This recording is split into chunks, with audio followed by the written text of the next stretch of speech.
भूत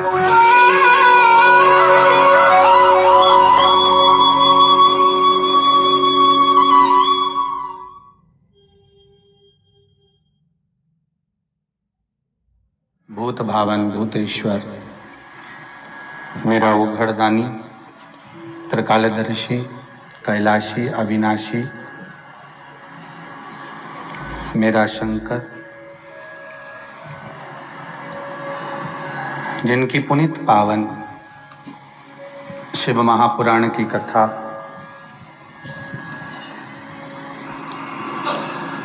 कुबेरेश्वर महादेव की ये पावन धरा भगवान भूत भावन भूतेश्वर शंकर की करुणा से, त्रिकालदर्शी कैलाशी अविनाशी की दया से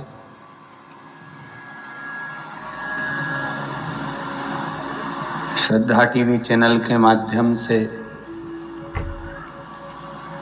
अपने घरों में विराजमान होकर भगवान की पावन कथा का रसतत्व ग्रहण करने का सौभाग्य प्राप्त हुआ है। यूट्यूब फेसबुक के माध्यम से जितने श्रोता भाई बहन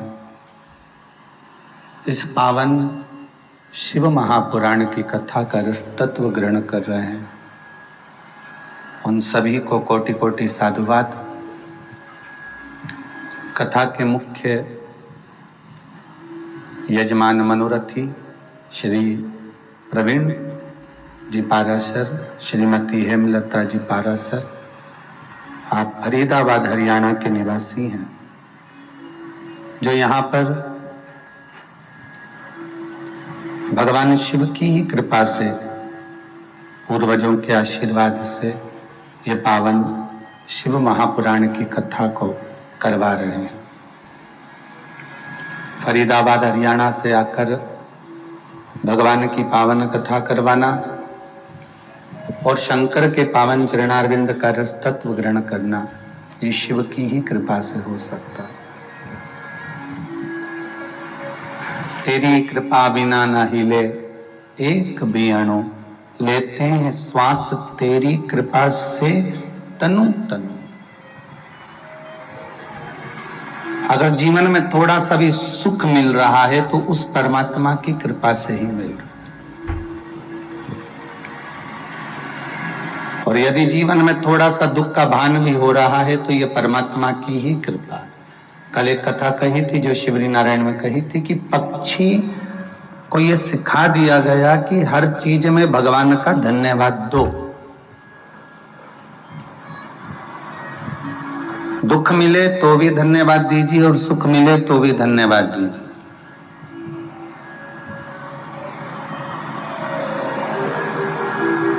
भगवान के चरणारविंद का रसतत्व ग्रहण करने का जो सुख है, भगवान के चरणों का जो रसतत्व है, वो हमारे जीवन को आनंदित करे। अगर दुख भी मिला तो हम भगवान को धन्यवाद दें कि आपने जो दिया वो श्रेष्ठ दिया। और मान लो अगर सुख भी दिया तो उसमें भी हम धन्यवाद दें कि आप जो हमें दे रहे हैं ये आपकी कृपा है।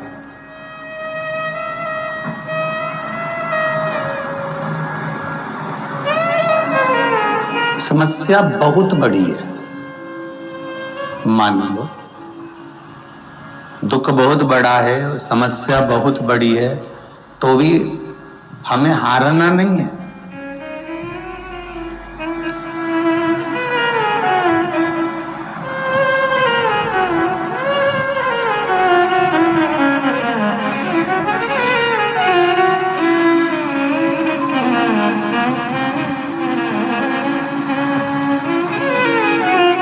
करोड़ों की आबादी वाले इस भारत भूमि पर जब कोरोना महामारी का कहर छाया और इस भारत की भूमि के प्रधानमंत्री जी श्री नरेंद्र जी मोदी जी को भी साधुवाद देंगे कि उन्होंने ऑनलाइन आकर, सबके सामने आकर आपकी हिम्मत को बांधा।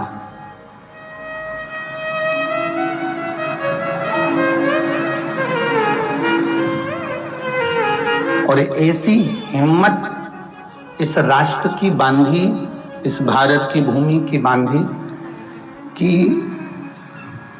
वैक्सीन का निर्माण भी अगर हुआ, अगर औषधि भी निर्मित हुई तो यही भारत की भूमि से हुई और पूरे विश्व में उसका नाम हुआ।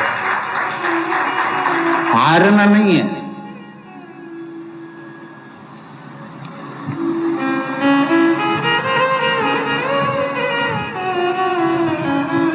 समस्या अगर बड़ी है तो ये सोचकर चलना कि हमारा विश्वास और हमारा परमात्मा उससे बड़ा है।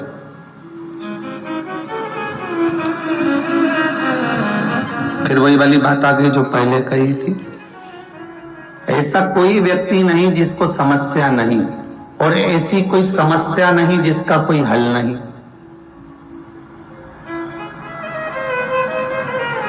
अगर दुख आया है तो उसका कुछ तो हल होगा, तकलीफ आई है तो उसका तो कोई हल निकलेगा ही।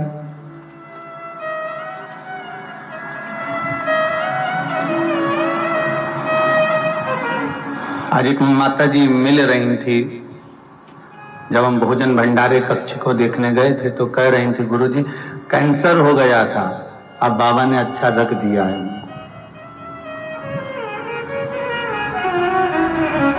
अब कुछ भी नहीं है, और दूसरी रिपोर्ट की जांच भी कराई तो उसमें कुछ नहीं निकला।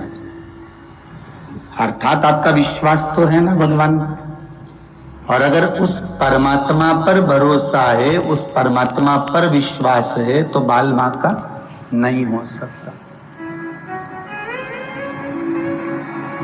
समस्या मान लो बहुत बड़ी भी है, बहुत बड़ा दुख भी सामने खड़ा हो गया तो तुम तैयारी रखना कि उस भोलेनाथ के आगे टिकने वाला नहीं है, उस विश्वनाथ के आगे टिकेगा नहीं। आपका जो व्हील पावर है वो मजबूत होना चाहिए। दुख आता ही क्यों है? दुख आने का कारण क्या है? किस लिए आया? दुख आता ही इसलिए है कि आप संभलो।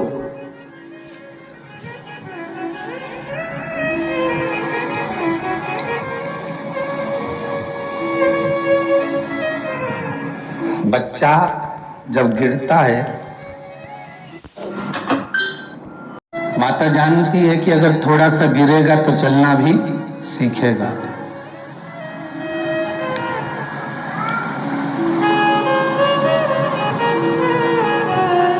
कहीं एकांत में अगर बच्चा चलता है और गिरता है तो संभल जाता है, पर अगर उसके मम्मी पापा के सामने अगर बच्चा गिरता है तो रोता है।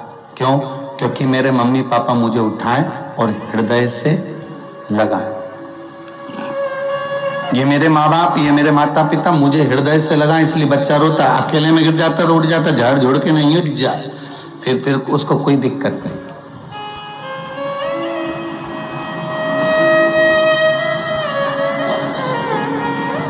और अगर अकेले में गिरा है तो कोई दिक्कत ही नहीं, पर माता पिता के सामने, भाई बंधु के सामने, ताऊ ताई के सामने, चाचा चाची के सामने, नाना नानी के सामने, दादा दादी के सामने अगर वो बच्चा गिरता है तो उसकी आशा ये रहती है कि मुझे ये उठाएं, तो रोने लगता है, आंखों से आंसू निकलता है और बार बार उस जगह को देखकर रोएगा जिससे उसके ऊपर कोई फूंक मारे, उस पर कोई हाथ लगाए, उसको कोई झाड़े, प्रेम करे, स्नेह करे, गोदी में बिठाए, लाड लड़ाए।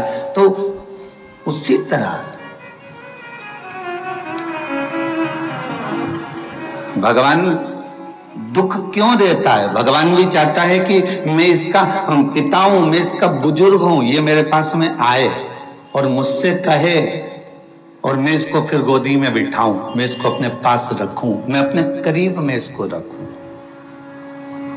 इसको फिर मैं दूर ना जाने दूं, अपने करीब में रखकर, अपने पास में रखकर इसके जीवन की मैं सार्थकता को सिद्ध कर दूं।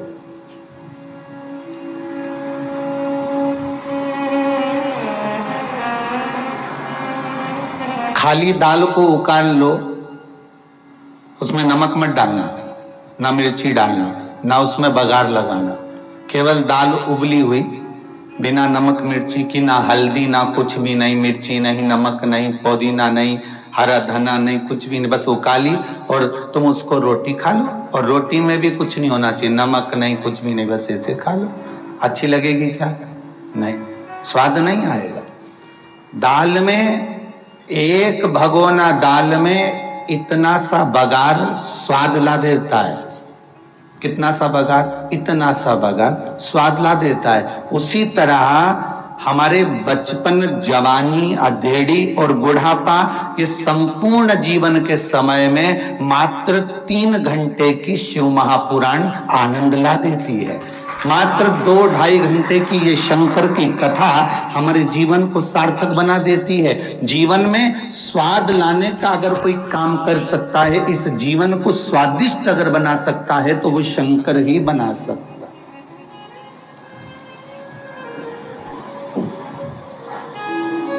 तुम राम को भजो तो राम को भज लो, तुम कृष्ण को भजो तो कृष्ण को भज लो, तुम शंकर को भजो तो शंकर को भज लो। ना राम अलग है, ना कृष्ण अलग है, ना शिव अलग है, तीनों एक है। ब्रह्मा विष्णु सदा शिव जानत,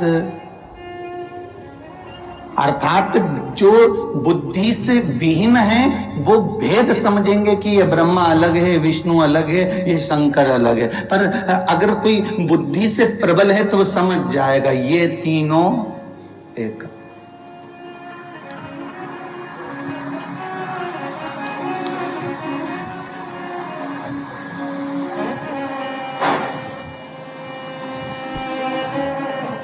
कोई कह रही थी कि गुरुदेव मालूम है, भगवान ने मेरा सारा काम कर दिया, ऐसा कोई काम नहीं था जो बचा हो, सब भगवान भोलेनाथ जी ने कर दिया। पर मैंने एक बात विचार करी थी कि मुझे ऐसा लग रहा था कि भगवान आके काम करेगा, पर भगवान तो नहीं आया, पर मेरा काम जरूर हो गया, कोई ना कोई आके कर गया।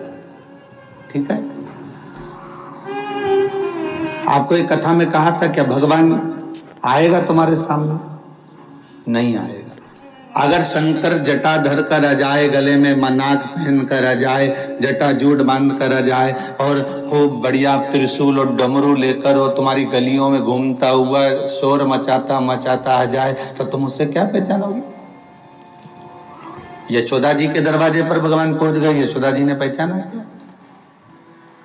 श्री कृष्ण के दर्शन करने चले सदा शिव गोकुल में, अली गली में शोर मचावे, चले सदा शिव गोकुल में।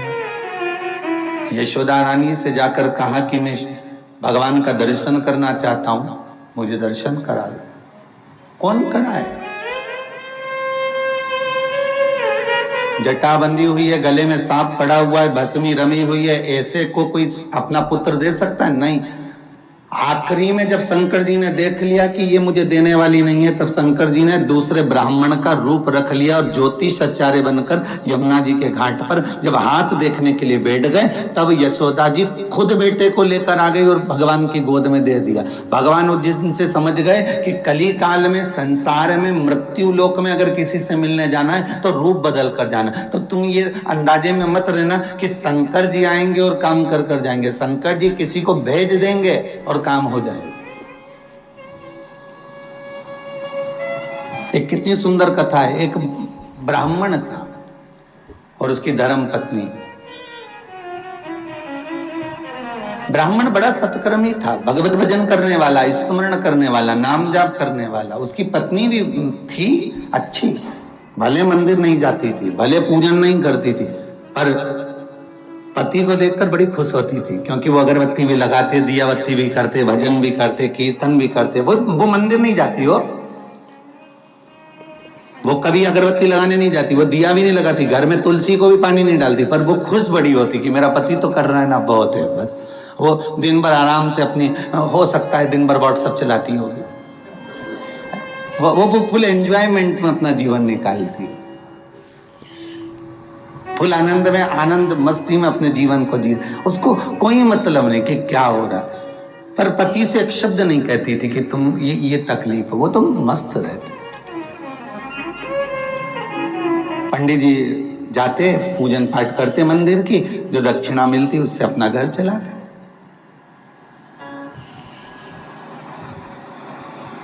अब कोई शिवरात्रि का समय आ गया और शिवरात्रि का जब समय आया तो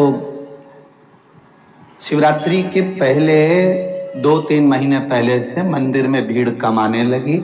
लोग आते नहीं, दर्शन नहीं करते, दक्षिणा नहीं मिलती, बड़ी परेशानी हो गई। पत्नी रोज पूछती कुछ मिला नहीं। अब दुख हुआ, अब क्लेश हुआ, भूखे मरने की नौबत आ गई। कोई दूसरा काम कर लो, हो गई महादेव की पूजा बहुत। अब पंडित गिरी नहीं रखी, कुछ भी कमाना वमाना नहीं है। अब ये कोई रखा है क्या?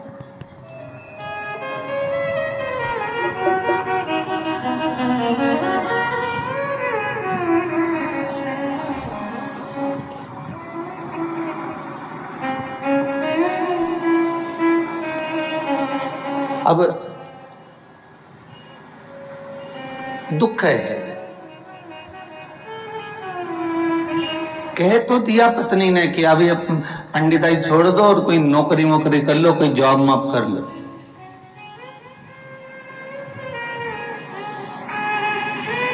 एक कोई पंडित जी का मैसेज था कि गुरुजी मैंने पंडिताई सीखी है और मेरा मन खूब करता है कि मैं पंडिताई करूं, पर मेरे बहन भाई कहते हैं कि सबकी शादी हो गई, तेरी शादी नहीं हो रही, तो पंडिताई छोड़ेगा तब शादी होगी।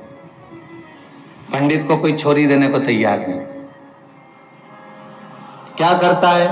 घंटी हिलाता, सत्यनारायण की कथा वाचता, यज्ञ करता, पूजन करता। हमने उससे एक ही बात की, तो चिंता मत कर।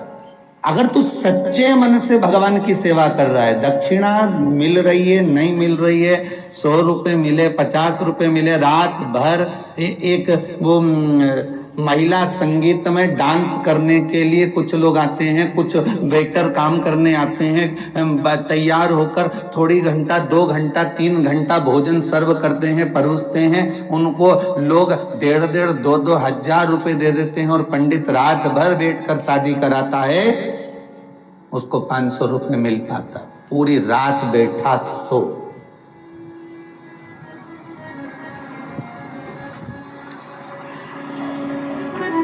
तो भगवान के भरोसे पर पूजन पाठ बंद नहीं करना अपन को। दुनिया के लोग बहुत टांग खींचेंगे, कहेंगे इसमें कुछ नहीं रखा, पंडित कर्म में क्या रखा हुआ है, क्या कमाई होगी, क्या करोगे, कैसे करोगे। पर एक ब्राह्मण ही है जो इस धर्म को, संस्कृति को, सभ्यता को बढ़ा सकता है।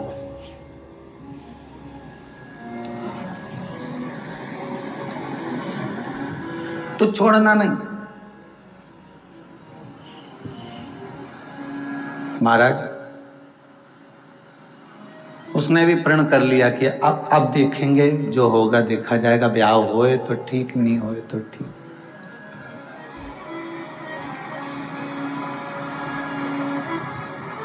बाबा जब कृपा करो तो हारना नहीं।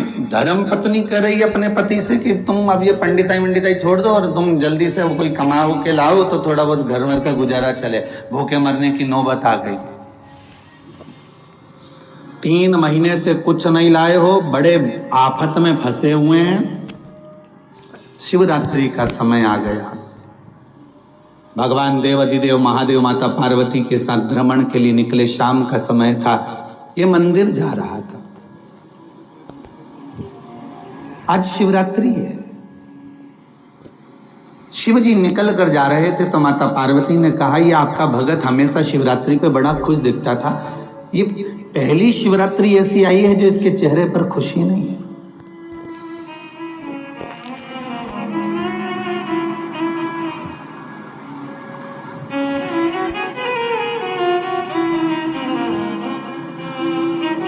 पहली बार इसके चेहरे पर खुशी नहीं है।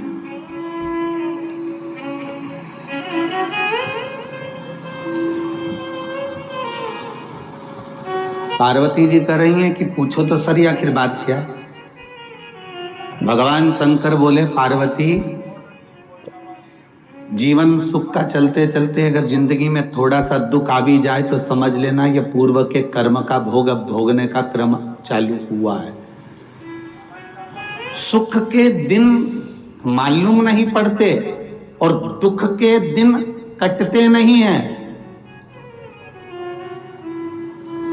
भले दुख 4 साल का, 3 साल का, 2 साल का, 1.5 साल का हो, पर उसको काटना बड़ा कठिन पड़ जाता है, बहुत कठिन।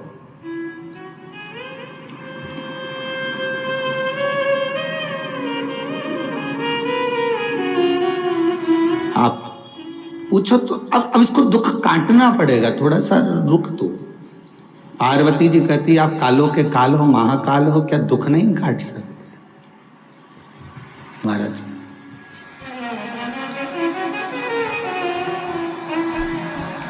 आप तो सर्वस्व हो, सब कुछ कर सकते हो, फिर दिक्कत क्या है?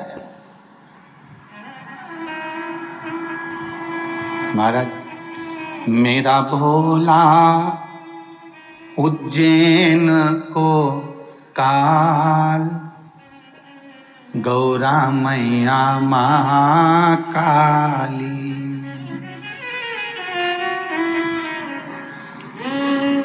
उज्जैनी में रहता डमरूधारी, मेरा शिव, मेरा शंकर, मेरा त्रिकालदर्शी, मैला कैलाशी, अविनाशी, जो सर्वस्व निवास कर रहा है, हर जगह घूम रहा है, भ्रमण कर रहा है, क्या वो दुख नहीं काट सकता? शिव कह रहे हैं कि दुख तो काट दूंगा, तू कह रही है तो मैं अभी काट देता हूं, चिंता मत कर। पार्वती जी ने पूछा इसने जिंदगी में पुण्य तो करा है ना? शंकर जी बोले हाँ पुण्य तो करा है। मंदिर में पूजन करी, वो दक्षिणा के लिए करी, कि कमाई होगी तो घर चलेगा। मंदिर में पोछा लगाया तो इसलिए लगाया कि सफाई रहेगी तो 4 लोग ज्यादा आएंगे। बुआरी काढ़ी इसलिए काढ़ी कि यहाँ सफाई होगी तो लोग आनंद में बैठेंगे, बैठेंगे तो कुछ देंगे। प्रसाद बांटा इसलिए बांटा कि कुछ मिलेगा, प्रसाद देंगे तो कुछ प्राप्त हो जाए। चरणामत दिया तो इसलिए दिया कि कुछ मिल जाएगा। मस्तक पर तिलक लगाया इसलिए लगाया कि कुछ रुपया मिल जाएगा। पर इसने संपूर्ण कार्यक्रम, आरती भी उतारी तो इसलिए उतारी कि थाली में कोई कुछ जम के तो बोलो चढ़ा देगा। सब काम इसने करा तो कुछ पाने के लिए करा, पर एक काम इसने ऐसा करा जिसमें इसने पाने के लिए नहीं करा। तो पार्वती जी ने पूछा वो कौन सा काम है? शंकर भगवान कहते हैं जब ये बेलपत्र चढ़ाने बैठता था ना तो दिल से चढ़ाता था। ये बेलपत्र चढ़ाने बैठता था तो दिल से चढ़ाता था।